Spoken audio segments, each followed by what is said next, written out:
Hello everybody! Today magdi-date kami ni Inang Mother dahil bukas na ang bagong Starbucks here in Malabon.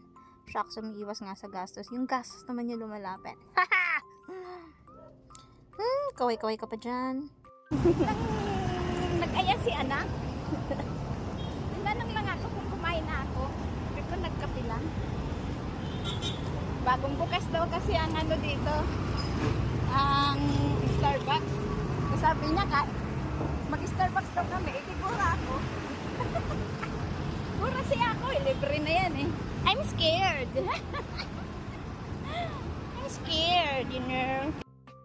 Diba? Sobrang lapit, walking distance lang katabi ng Fisher Mall, tapat ng Tokyo or ng Burger King, malapit din sa MC and Jollibee Malabon. Oh, kending-kending ba si Madam dyan? Oh, sige. Oh, manguutos pa yan. Oh, kanya daw ang Starbucks. Sige, oh, go. Oh, naman. Kailangan pa, pipicturean ko pa daw siya dyan. Oh, ayan. Oh, ay, saya-saya. Oh. Akala mo susumba eh. Oh. Aesthetically, it's so pretty sa loob. Ang laki niya. Pero, medyo matagal lang yung serving. Love you, Mother!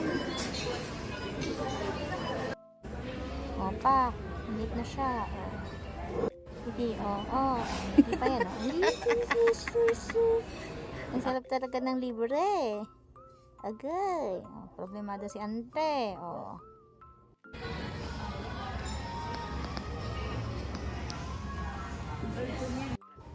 Yan. So, finally, dumating na yung aming order. Ang in-order niya is fusilli baked salmon. And ako naman is something like bread with ham and melted cheese. Reklamo pa yan, diet daw siya. So, ang ano niya, ang drinks niya is tea without sugar. Bawal siya. Kaya yan. Reklamo siya, diet daw siya.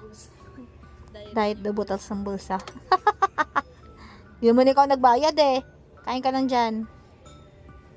Mukha namang approve sa kanya. Sarap daw. So, yeah. I think this is a mission success. Kahit butas ang bulsa ni Erica ganda. At least, napasaya ko siya. Love you, Mother. Bye!